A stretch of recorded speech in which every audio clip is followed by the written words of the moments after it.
All right, so here we are, full disclosure. You know, I'm sitting in front of my 1994 factory turbo IDI diesel. And when I bought this truck, I really didn't know. I thought I was just getting a Power Stroke, 1994 Power Stroke. I didn't really understand what was going on. I bought it sight unseen on eBay. So it was just on a post, and nobody bought it. So we went ahead and we brought it. We had it shipped in, and then pulled it off the trailer.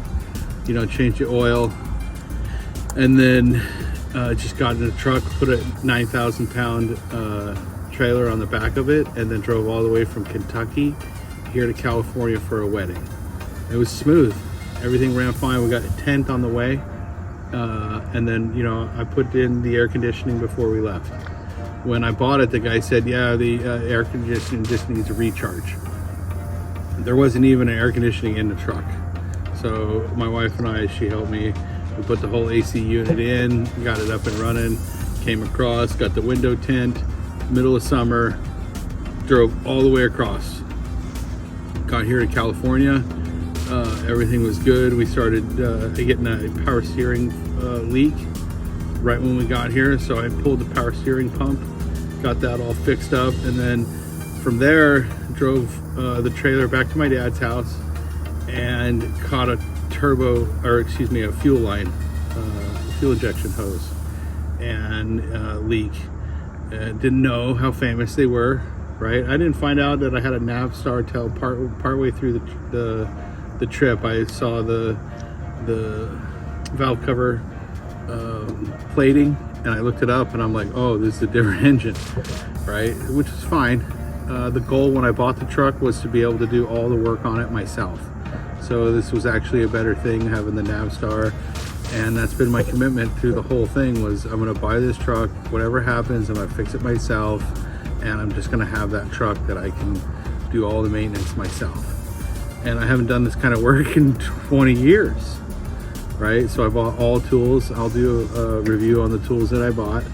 And then when I got here, things started breaking. Things started needing replaced. And so I did the power steering.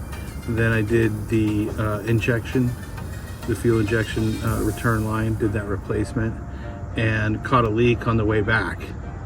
I didn't do a good job. I guess one of them didn't seat. Actually, I've come to find out one of the injectors, brand new injectors all the way around, brand new glow plugs.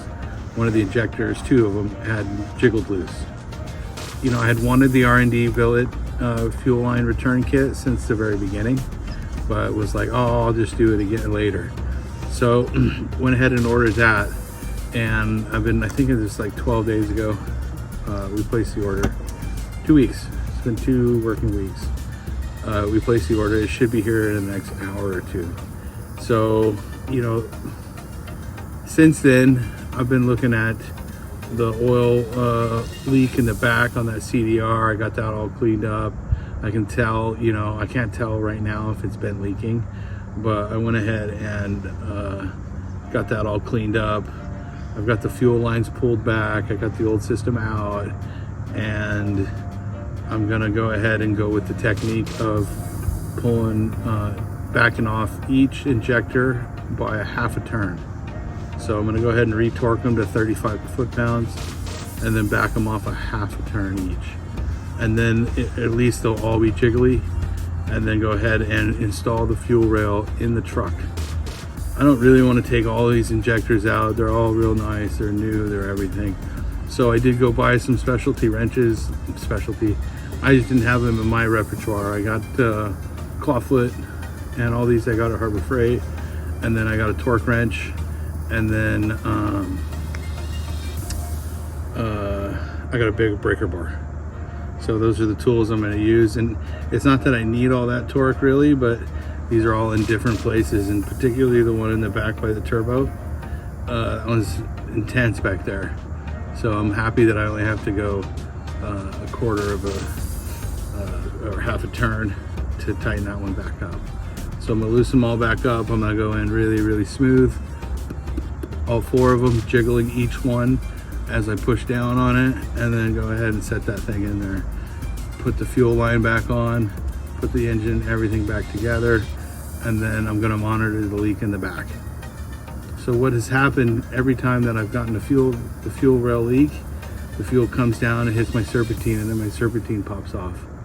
So I've lost the serpentine twice now, and once with the trailer on it, it sucked.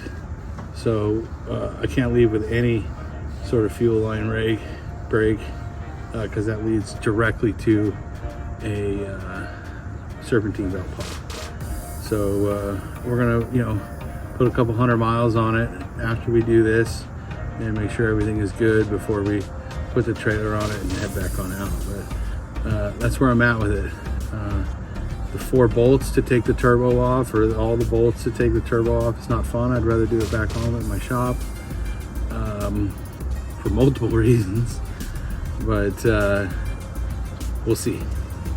Looks like we're just gonna get this fuel line rail taken care of and then head on back.